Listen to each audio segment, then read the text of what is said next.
एक लड़का जो आया तो था अपनी कॉलेज लाइफ को एंजॉय करने के लिए, पर यहाँ उसकी किस्मत ने उसके साथ ऐसा खेल खेला कि सदियों पुरानी एक ताकत ने उसे चुना। वो ताकत जिसे पाने के लिए दुनिया के सबसे ज्यादा ताकतवर लोग अपनी एड़ी चोटी का जोर लगा रहे हैं, उस ताकत ने एक मामूली से लड़के को चुना और वो ताकत पाने के बाद वो लड़का अमर हो गया। लेकिन उस ताकत ने उस मामूली लड़के को क्यों चुना? आखिर क्या है ये कहानी, चलिए जानते हैं।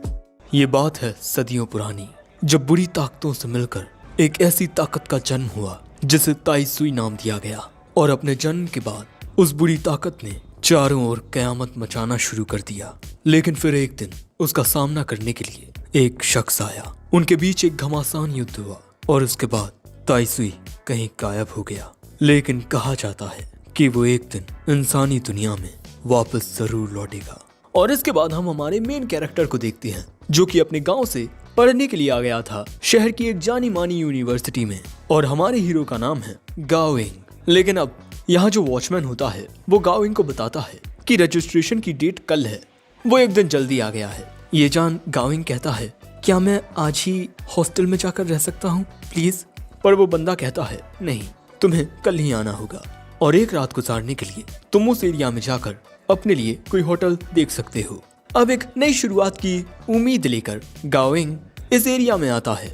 आगे बढ़ते हुए गाओइंग देखता है कि इस एरिया में काफी सारी छोटी छोटी दुकानें हैं। लेकिन इसके बाद वो एक गली से होता हुआ आगे बढ़ने लगता है। आगे बढ़ते हुए उसे एक छोटी सी श्राइन दिखती है, पर अगले ही पल में वो ये देख हैरान हो जाता है कि इस श्राइन के अंदर किसी की आंखें चमक रही हैं। लेकिन गाइस, ये तो बस एक छोटा सा बिल्ला होता है। ये बिल्ला गाओइंग को बड़ा प्यारा लगता है, वो उसे सहलाने लगता है। पर अगले ही पल में कुछ बहुत अजीब होता है।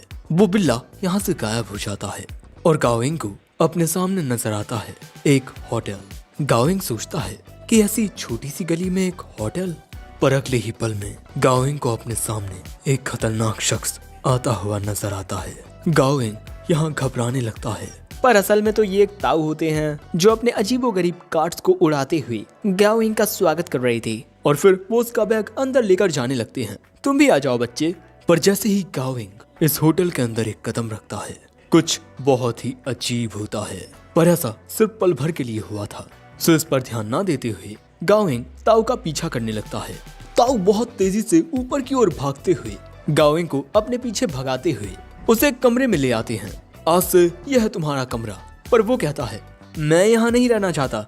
वो अपना सामान छीनने की कोशिश करता है, पर बेचारा गिर पड़ता है और फिर शिकायत करते हुए कहता है, मैं ऐसे वाहियात कमरे में क्यों रहूं? ये बिस्तर कितना गंदा है, वो देखो जाले लगे हुए हैं।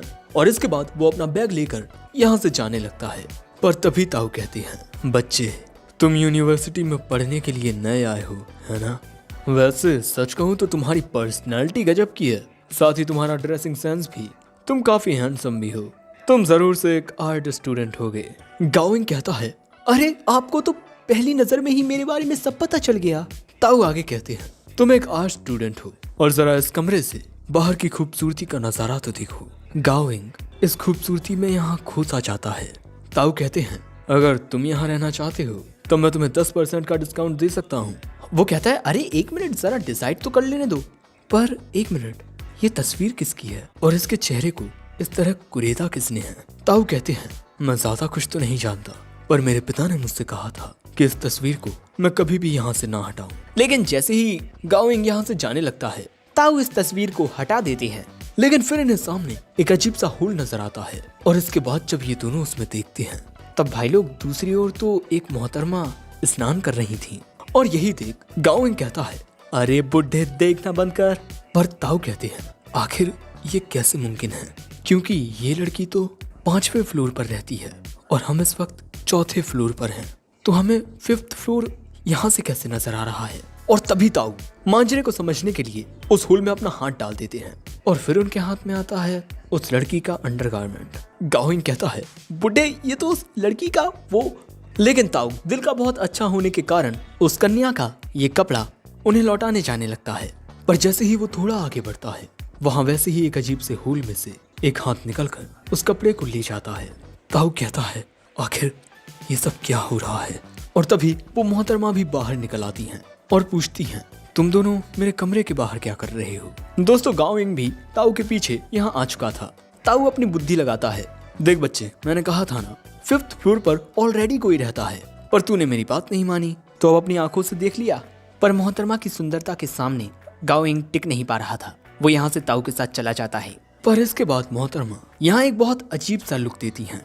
अगले सीन में हम देखते हैं कि गाओ इंग खाना खाने के लिए अब रात में कहीं बाहर जाने लगता है। ताऊ कहते हैं रात में 12 बजे से पहले लौट आना, क्योंकि तब मेरे सोने का टाइम हो जाता है। जाते हुए गाओ इंग कहता है हाँ हाँ मैं आ जाऊंगा।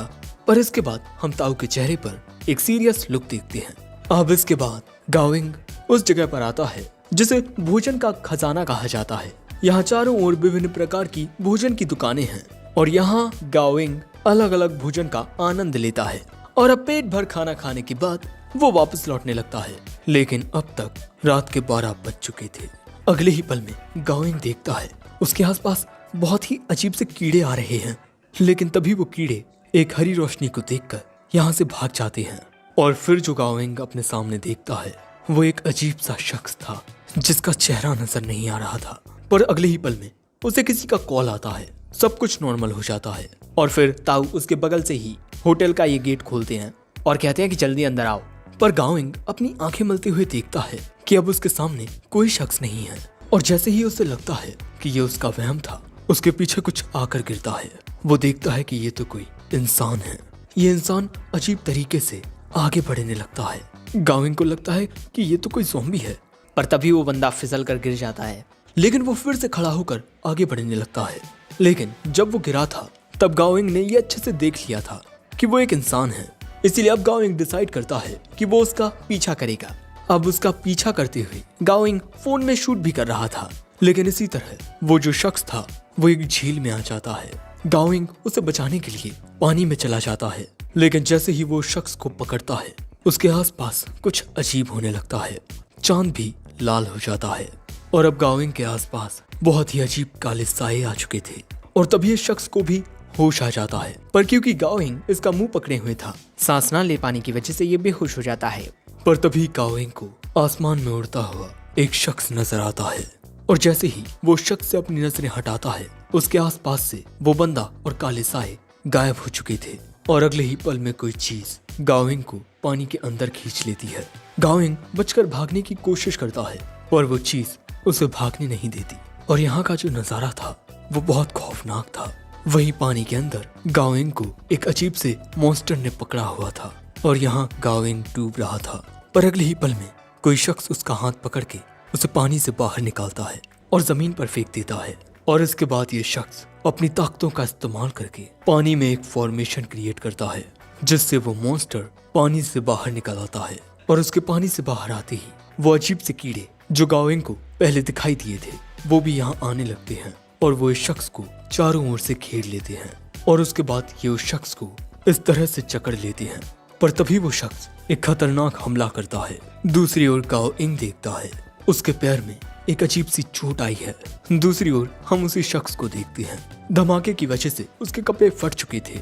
इसके बाद वो शख्स उस मॉन्स्टर के हमले को रोकता है पर उसकी शील्ड टूट जाती है। सो इसके बाद वो उस मॉन्स्टर के एक नुकीले कांटे को तोड़कर अपनी पावर से उसे इन्फ्यूज करके उस मॉन्स्टर पर वार करता है और ये हमला इतना ज्यादा ताकतवर होता है कि इस हमले से वो मॉन्स्टर वहां फट जाता है।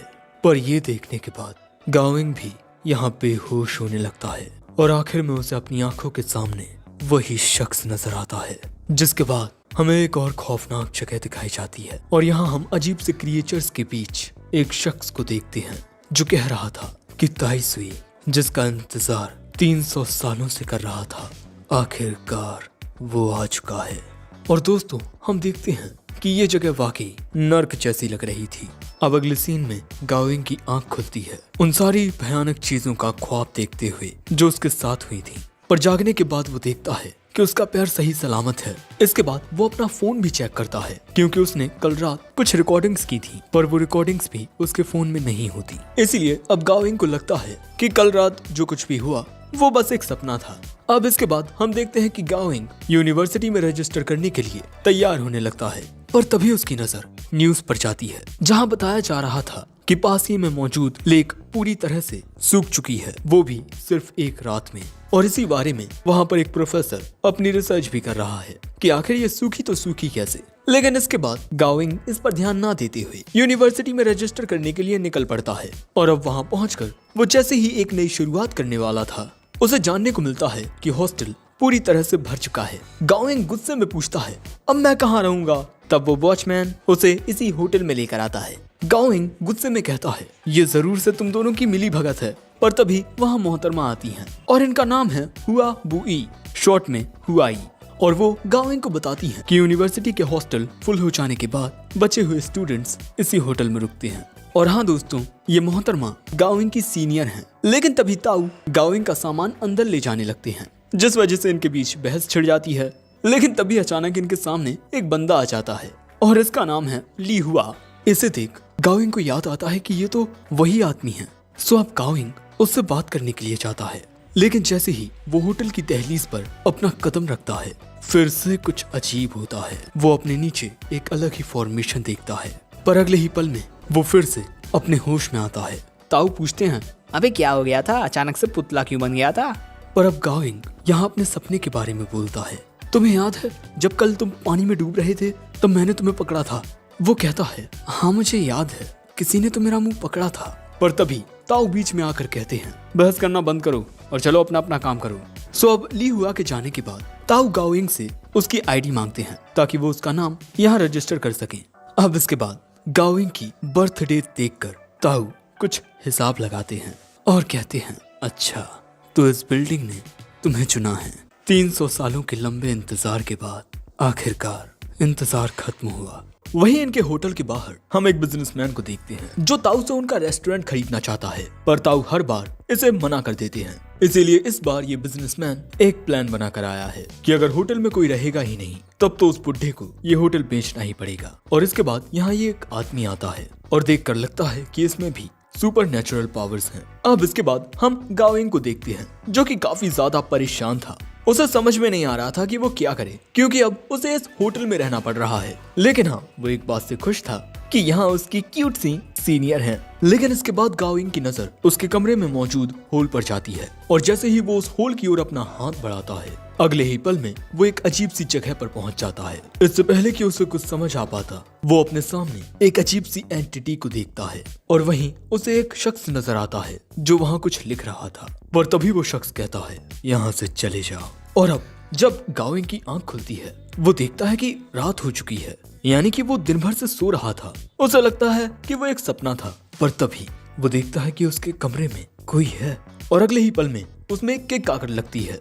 वो देखता है कि उसके सामने एक औरत होती है। इस औरत का नाम नैन यू है और ये गाविंग से कहती है कि वो ये होटल छोड़कर चला जाए। दूसरी ओर ताऊ जब अपनी पूजा कर रहे थे, तभी उनकी ओर एक अजीब सी नीडल आकर लगती है और इसके बाद वो बहुत सारी नीडल्स के हमले से बचने लगते हैं। और इसके बाद हम देखते हैं कि ये हमले ताऊ पर ये एक और बुढ़ा कर रहा था। लेकिन ये बुढ़ा बहुत ही खतरनाक है और इसका नाम है बांशियान। ताऊ इसकी ओर एक टेलिस्मान से हमला करके वहाँ धमाका कर देते हैं और छुपके से इस पर हमला करने की कोशिश करते हैं। लेकिन वो अपनी ताकतों से ताऊ को हवा में ही रोककर उनके हाथ में एक नीडल घुसा देता है। और इसके बाद बांशियान कहता है, जितना मैंने सोचा था तुम मुझसे ज्यादा स्किलफुल हो।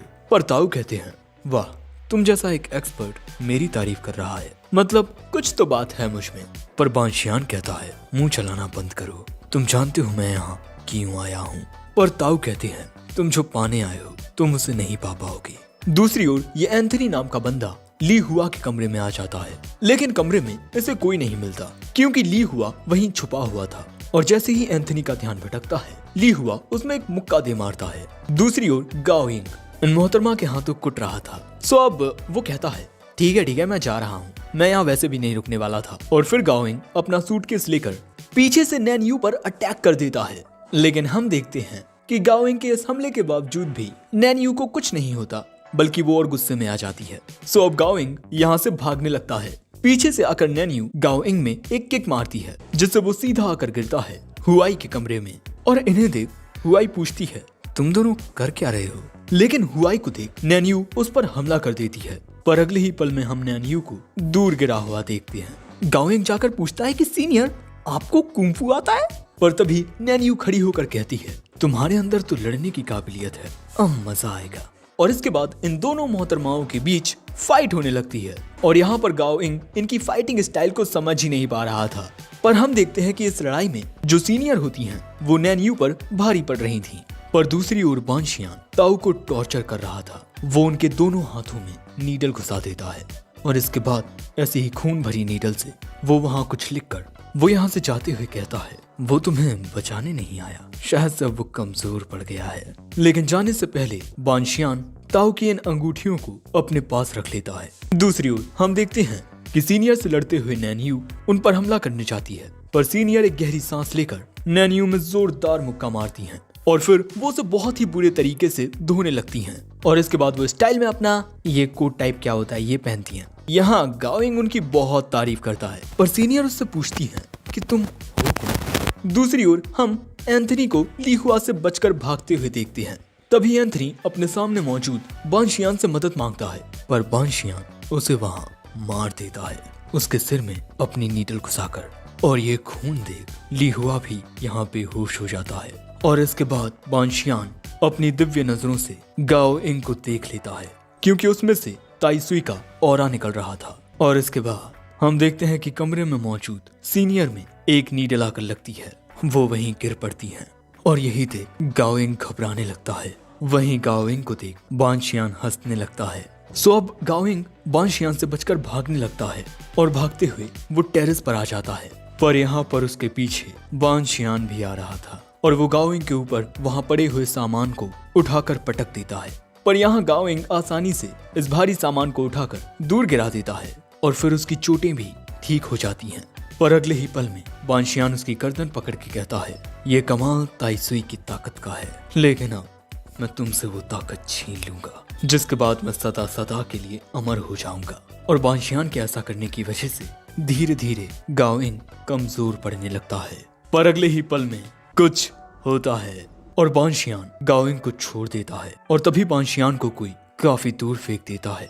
गाओ इंग देखता है कि वहाँ वही शख्स आ चुका है और उसे देख बानशियान अपने घुटनों पर बैठ जाता है, ये कहते हुए कि महाराज, मैं आपके सामने झुकता हूँ और अपनी जान की भीख मांगता हूँ। अब इसके बाद हमें 360 साल पहले का दौर दिखाया जाता है, जहां हम योद्धाओं की एक सेना देखते हैं जो अपने राजा के पीछे जा रहे थे एक युद्ध लड़ने के लिए। उनका राजा, जो सदी का सबसे ज्यादा ताकतवर राजा था, जिंदगी और मौत उसके हाथ में होते थे और उसे लोग जानते थे साउथ किंग के नाम से। और प्रेजेंट में गाओ इंग देखता है कि यही है साउथ किंग और हम देखते हैं कि साउथ किंग के सामने अपने घुटनों पर बैठकर बानशियान अपनी जान की भीख मांग रहा था। साउथ किंग कहता है, चले जाओ यहाँ से। सो अब बानशियान यहाँ से जाने लगता है। उसे जाता हुआ देख गाओ इंग कहता है, तुम तो मुझे खाना चाहते थे ना, आखिर क्या हुआ तुम्हें? बानशियान कहता है, सही कहा तुमने, मैं ऐसे ही यहाँ से नहीं जा सकता। और इसके बाद हम बानशियान की बॉडी देखते हैं। उसके सिर के नीचे के हिस्से में मांस है ही नहीं, सिर्फ हड्डियों का एक ढांचा है। और इसके बाद बानशियान गाओ इंग को खत्म करने के लिए उसकी ओर दौड़ पड़ता है। पर तभी साउथ किंग उसके सिर को पकड़ के कहता है, तुम मुझे खाना चाहते हो पर तुम इस लायक नहीं। और इसके बाद वो गाओ इंग की आंखों के सामने उसके सिर को उसके धड़ से अलग करके दूर फेंक देता है। उसका शरीर बिल्डिंग से नीचे गिरता है और खाक बनकर गायब हो जाता है। बस बचती है तो सिर्फ एक अजीब सी नीडल। अब इससे पहले कि साउथ किंग गाओ इंग से कुछ कहता, उनकी ओर एक नीडल आती है जिसे वो रोक लेता है। जिसके बाद हम देखते हैं कि इनके सामने बानशियान आता है एंथनी के शरीर के साथ अपनी गर्दन लगाकर। और यहाँ वो हंसते हुए कहता है, शायद वो अफवाहें बिल्कुल सही थी, आप कमजोर हो चुके हैं साउथ किंग। वहीं ये सब देखकर गाओ इंग की फटी पड़ी थी, पर बानशियान तो सिर्फ गाओ इंग को खाना चाहता था ताकि वो अमर बन जाए। वो कहता है, मेरी एक अधूरी ख्वाहिश है और उसे पूरा किए बिना मैं नहीं मरूंगा। और इसके बाद वो इन पर हमला कर देता है। हम देखते हैं कि साउथ किंग गाओ इंग को बानशियान के हमलों से बचाता है और इसके बाद हैंड टू हैंड कॉम्बैट में वो बानशियान को उठाकर दूर फेंक देता है। पर फिर से खड़ा होकर बानशियान कहता है, आप इसे बचा रहे हैं, क्या ये आपके लिए इतना ज्यादा जरूरी है? लेकिन आप अपनी मिस्टिक आर्ट के बिना इसे मुझसे नहीं बचा पाएंगे। पर हम देखते हैं कि साउथ किंग बानशियान के हर एक हमले को रोकता हुआ गाओ इंग को बचाता रहता है। और जब बानशियान खुद हमला करने आता है तब वो उसमें एक मुक्का मार के उसे दूर गिरा देता है। लेकिन इसके बाद बांशियान अपनी बॉडी में से बहुत सारी नीडल्स निकालता है और उनसे हमला करता है। पर अगले ही पल में साउथ किंग उसके पीछे आकर उसे पकड़ लेता है और इसी वजह से उसकी सभी नीडल्स गायब हो जाती हैं। अब बांशियान फिर से डरते घबराते हुए अपनी जान की भीख मांगने लगता है। मैं अपने परिवार का बदला लेना चाहता हूँ और उस आदमी को ढूंढे बिना जिसके पास ताइसुई की नील थी मैं नहीं मर सकता। उसकी ये बात सुन साउथ किंग उसे छोड़ देता है और अब वो साउथ किंग को अपनी कहानी बताता है। एक बहुत लंबे अरसे पहले एक खानदान के इकलौते मर्द की मौत हो गई थी। उसकी माँ अपने बेटे की मौत पर बहुत ज्यादा दुखी थी, इसीलिए ये बुढ़ी अपनी बहू के साथ एक सफर करके एक पहाड़ी पर पहुंचती है जहां एक आदमी उसे वो इलाज बताता है जिससे वो अपने मरे हुए बेटे को जिंदा कर सकती है। और इसके बाद वो बुढ़ी उस शख्स द्वारा बताए गए रिचुअल को परफॉर्म करती है, जिसके बाद उसका बेटा मरने के बाद भी जिंदा हो उठता है। पर बाहर आकर वो देखता है कि उसके परिवार का हर एक शख्स मर चुका है। वो अपनी माँ के पास जाता है और उन्हें उठाने की कोशिश करता है, पर वो मर चुकी थी। और फिर उसकी नजर पड़ती है अपनी बीवी की लाश पर और यही सब देख वो फूट फूट कर रोने लगता है। तभी उसे अपनी माँ के हाथ में यही ताइसुई की नील नजर आती है और इसे लेकर अब वो शख्स आगे बढ़ने लगता है। और ऐसे ही वक्त गुजरते हुए कई साल गुजर जाते हैं और वो शख्स और कोई नहीं था बल्कि बांशियान था। और फिर बांशियान की मुलाकात हुई उससे जो उसकी मदद कर सकता था। और अब प्रेजेंट में बांशियान कहता है मेरी वो ख्वाहिश अभी भी अधूरी है। उसकी बातें सुन साउथ किंग उसे यहाँ से कहीं ले जाता है और इसके बाद बांशियान देखता है कि वो उस जगह तक पहुंच चुका है जहां वो हमेशा से आना चाहता था। खुशी के मारे उसके आंसू भी गिरने लगते हैं, लेकिन वहां पर जो ताइसुई की ताकत थी वो बांशियान को नहीं चुनती और फिर वो उसकी ताकत को ही सोखने लगती है। यहाँ पर बांशियान अधमरी हालत में हो जाता है और यही देख साउथ किंग कहता है इसने गाओ इंग को चुना है, तुम्हें नहीं, तुम इसके लायक नहीं। और अब साउथ किंग बांशियान के सिर को बिल्डिंग से नीचे फेंक देता है और वहां नीचे मौजूद था वो बिजनेसमैन जो ताऊ के होटल को हड़पना चाहता है। दूसरी ओर हम देखते हैं कि टेरेस पर ताऊ आ जाते हैं और अपने एंसेस्टर को देखकर, हाँ दोस्तों साउथ किंग इनका एंसेस्टर है, वो उससे चिपक जाते हैं। पर जैसे ही वो अपनी ताकत दिखाते हैं ये उनके सामने झुक जाते हैं और तभी वहाँ सीनियर भी आ जाती हैं। वो बताती हैं कि उन्होंने वहाँ मरने का नाटक किया वरना बांशियान उन्हें सच में मार देता। और जब इस कमरे में इन दोनों मोहतरमाओं को होश आया तब नैन्यू यहाँ से चली गई ये कहकर कि मैं तुमसे लड़ने जरूर आऊंगी। पर अपनी चप्पल से मार करना सीनियर उसे वहीं गिरा देती हैं। और यही सब कहानी जानकर गाओ इंग कुछ ऐसा एक्सप्रेशन देता है। लेकिन थोड़ी ही देर में वहाँ ली हुआ भी आ जाता है। वो लड़ने के मूड में था। ताऊ से बताते हैं कि भैया सब कुछ शांत हो गया है। लेकिन तभी पीछे से बांशियान बिजनेसमैन की बॉडी पर काबू करके साउथ किंग पर हमला करने आता है, पर उस हमले को गाओ इंग खुद पर ले लेता है। ये नीडल सीधा उसकी गर्दन में आकर लगती है। ये देख साउथ किंग बांशियान की गर्दन पकड़ लेता है। वहीं बाकी सब गाओ इंग के लिए परेशान होने लगते हैं। वहीं साउथ किंग अपनी मिस्टिक आर्ट से यहाँ बांशियान पर हमला करता है और उसके ऐसा करते ही वो जो नीडल थी जो नीचे गिरी थी वो टूट जाती है। पर यहाँ गाओ इंग मर रहा था और कुछ ही देर में उसकी आंखें यहाँ बंद हो जाती हैं। दूसरी ओर हम देखते हैं कि बांशियान उस खतरनाक हमले के बावजूद भी जैसे तैसे बच गया था। वो किसी को कॉल करता है और उसे वो सारी बातें बता देता है जो आज उसके साथ हुई। साथ ही वो उसे साउथ किंग के बारे में भी बता देता है और कहता है मास्टर प्लीज मुझे बचा लीजिए, मैं बहुत बुरी तरह से घायल हूँ। पर वो शख्स कहता है अब तुम मेरे किसी काम के नहीं हो। और उसके बाद बांशियान की मौत हो जाती है। अब इसके बाद वो शख्स जो शायद इस कहानी का मेन विलन है पिंजरे में कैद एक पक्षी को देखते हुए कहता है यहाँ कैद होना तुम्हारी किस्मत में लिखा है और इसीलिए तुम यहाँ कैद हो।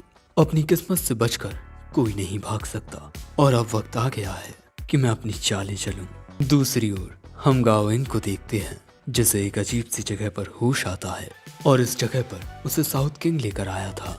वो कहता है मैं अब तक जिंदा कैसे हूँ। साउथ किंग कहता है तुम कभी नहीं मर सकते। और इसके बाद गाओ इंग अपने सामने उस ताकत को देखता है जिसे सभी कह रहे हैं ताई सुई। तो अब आगे क्या होगा ये जानने के लिए वीडियो को लाइक करके इसे हाइप जरूर कर देना, साथ ही कमेंट करके भी बता देना। अब सायोनारा।